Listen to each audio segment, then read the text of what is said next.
Yo, welcome to Season 1 Strange Guide from yours truly, Guru. I'm a multi-rank 1 Overwatch player. I've been top 5 in Marvel Rivals plenty of times. Placed 3rd and 4th in the tournament. Did pretty well in the most recent Twitch Rivals tournament. I play this game quite a bit. You might have seen me in some popular videos that got sent around. But yeah, let's get into it. Alright, first things first, this isn't a guide for people who are just starting Strange, really. This is for people who want to take the character serious and are looking to exploit the character for how overpowered he is and are looking to climb using that. This character is the most versatile character in probably any game that I've ever played, and if you know how to use him, you will climb easily. If I was going to choose one character to climb with, it would be Doctor Strange. Quick overview of his abilities. Obviously, his primary fire charges his explosion. The more energy you have, the more damage it does. If you go to 100, you'll get anti-healed, and then you just cannot receive any healing. You'll glow purple, but that's what happens when you hit 100. Usually, you want to get rid of it as fast as possible. Unless you have the Hulk team up. The Hulk team up, if you are at 100, then it just does more damage and you get to keep it at 100 for a few seconds before it starts draining. There's so many important things about this character that are just ingrained into his kit, like being able to shoot and then melee, shoot and then melee, shoot and then melee, or shoot and then shield, shoot, melee, shield. You have to switch it up constantly in order to keep people sort of on their toes, and also to block incoming damage for your team or block incoming healing for the enemies. Using your shield to block enemy healing is so insanely busted. If you think about how much healing is in this game and how many times you would have to shoot to keep up with somebody being pocketed by Luna, shielding is basically like 300 damage per second if you're just holding it on the enemy and blocking heals. Even more, probably. A lot of the time, I'm farming my energy. I'm farming it on tanks, and then I'm looking to fly on somebody that's out of position on the high ground, or flank and look for one of the squishies. I'm doing a lot of flanking on this character. A lot of quick picks and then getting out, or I'm dying. But you have to go for it if it's available to. Shield is so versatile. Flying up and blocking a Magneto ult, and then blocking a more whale on the ground, and then blocking healing, blocking, damage for your team, or holding shield for a whatever DPS. Tank in this game is about providing as much pressure as you can without taking any resources from your team, or as little resources as possible. So if I'm able to do a lot of damage without taking healing away from my Punisher who needs to be pocketed, then I will. I'll jiggle peek corners. I will third person peek and hide and like wait for somebody to walk out of position. Sometimes you don't need to even do anything in this game. You just standing there is enough to cause enough pressure. As far as his ult goes, there's so many ways to use it. Start off a team fight with like a sneaky flank and hit a bunch of people and win a team fight that way. Use it mid fight when you have enough energy to solo a few people at a time. You can use it on a Magic who's ulting or a Star-Lord who's ulting and just completely shut them down, but you have to get the perfect read on them, otherwise they're gonna immune it. Use it on Mantises who are ulting and try to blow her up real quick because you have double damage. I haven't even started talking about the portal and how many different things you can do with the portal, how many different ways that you can use it to shut down enemy chokes, or to shut down enemy portals, or to shut down enemy heals or line of sights, or use it as a shield to block Punisher ult. And there's so many ways that are not discovered yet on how to use the portal. A lot of what you see today, a lot of these ways that portals are being used is because, well, I've played around with it a lot and I'm constantly inventing new ways to use the portal. To me, if you're like ranking how overpowered abilities are, you could say all these ult, you can say Luna ult, Punisher ult, Magneto ult, whatever's in S tier. And then so far above it, there's Strange portal, just because it's so versatile. You can use it to help your team rotate. And that's such a huge thing at lower ranks, is that people don't understand how to rotate. So you can force them to do it. You force them to stack and go into the portal, and now they are forced to play as 6, which is next level mind control.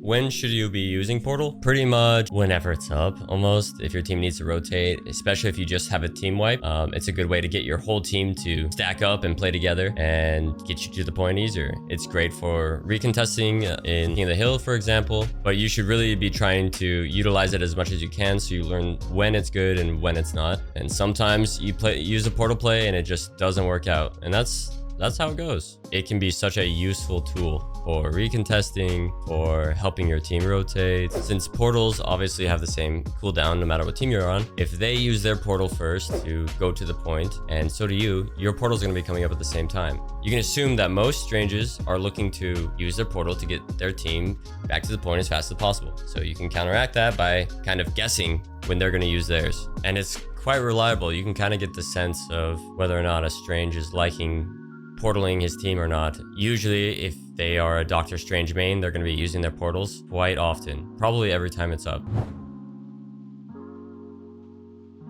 This is a perfect example of a counter portal. In overtime, when the enemy team only has 1 minute, they want to shorten their walk to the point. And what better way to do that is by portaling. But you can kind of expect that from somebody who's playing Doctor Strange and put a portal right in front of their portal that leads off the map. Usually I'll wait for them to go first with their portal, but sometimes you can get away with going first and tricking people into jumping off the map. One way to counter that is by going in the back of the portal. This guy had the bright idea of going in the back of the portal.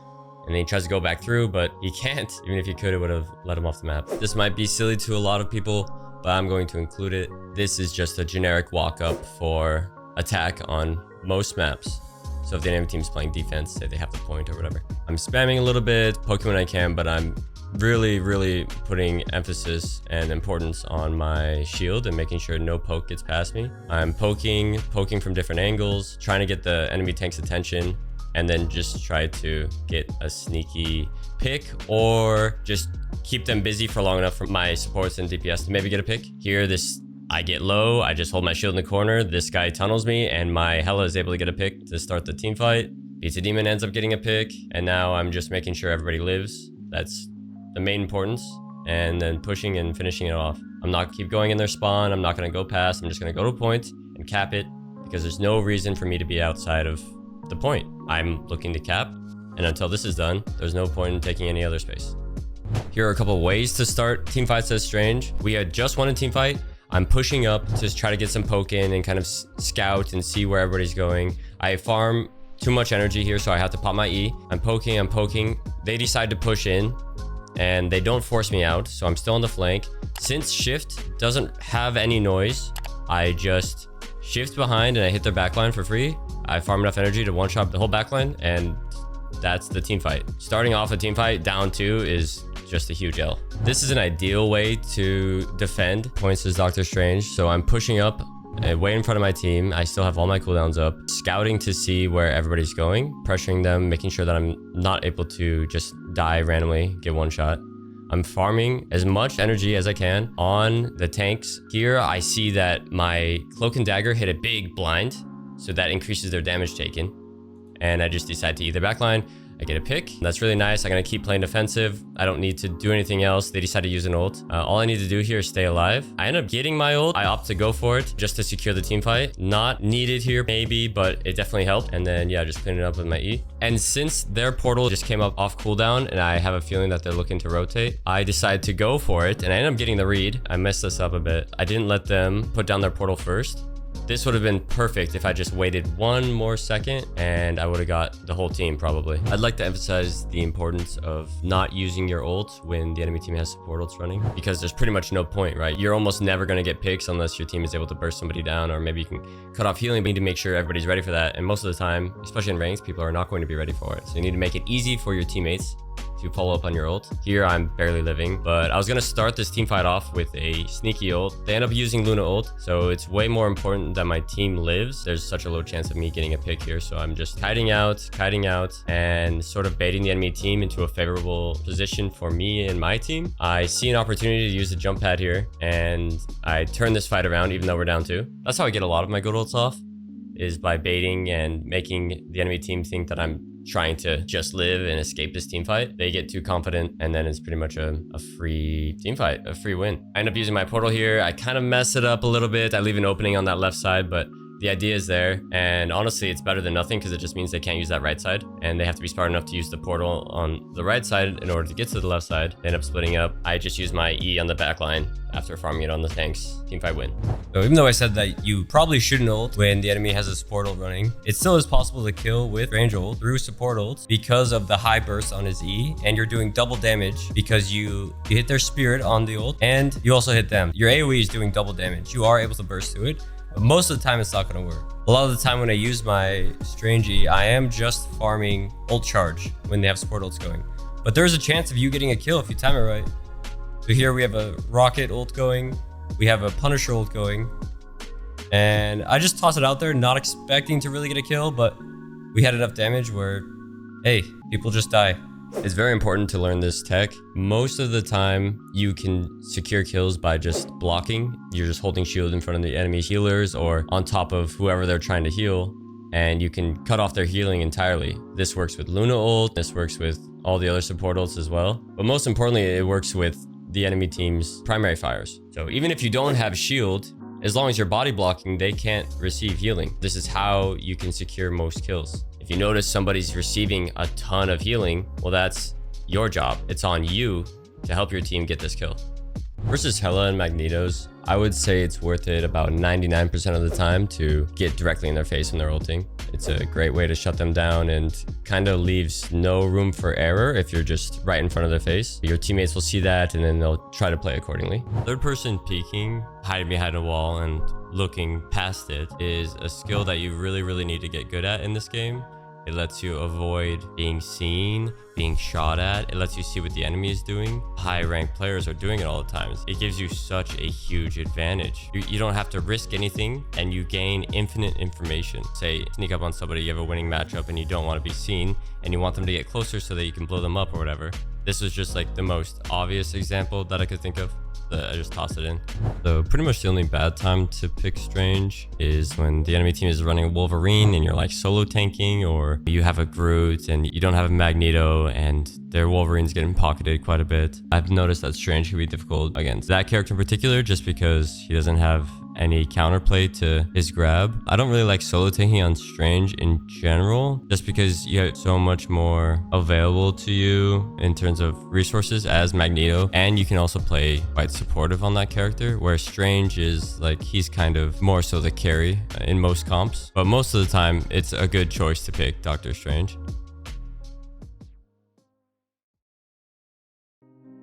Some of the best practice you can have is when you're not actually in game and you're just sitting there, imagining yourself playing perfectly.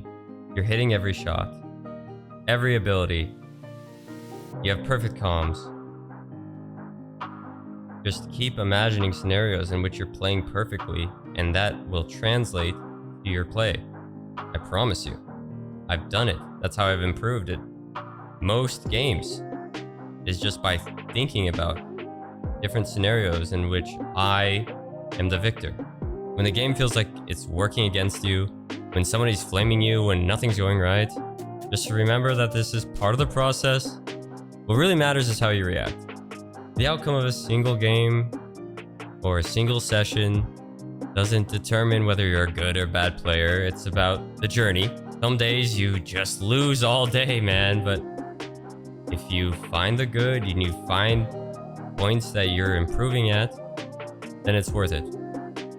If you truly want to climb, every single action you have in game should have purpose. I'm walking with purpose. I'm shooting with purpose. I'm using cooldowns with purpose. It all contributes at the end of the game if you win or lose. Maybe one misstep is all it takes to lose a game. And I've seen that happen. I've seen it happen in tournaments. All it takes is one step. You don't need to play perfect every game. You don't need perfect teammates. You don't need teammates who even do a single thing. As long as you got warm bodies, you can get a win. If they're doing some stupid play every single team fight, try to help them. Try to work with what you got. Even when the odds are stacked against you, just try. Every game you put in your full effort, you're building something bigger. This is not your end goal where you're at right now. You are trying to improve, and that is a journey. And some days you only have 50% of your max, but as long as you give all 50%, you're doing the best you can. Your capacity to grow expands each time you push yourself. Improvement isn't always obvious. It's a process, and it takes time. The effort you put in now will carry you forward, in game and beyond. It's inevitable.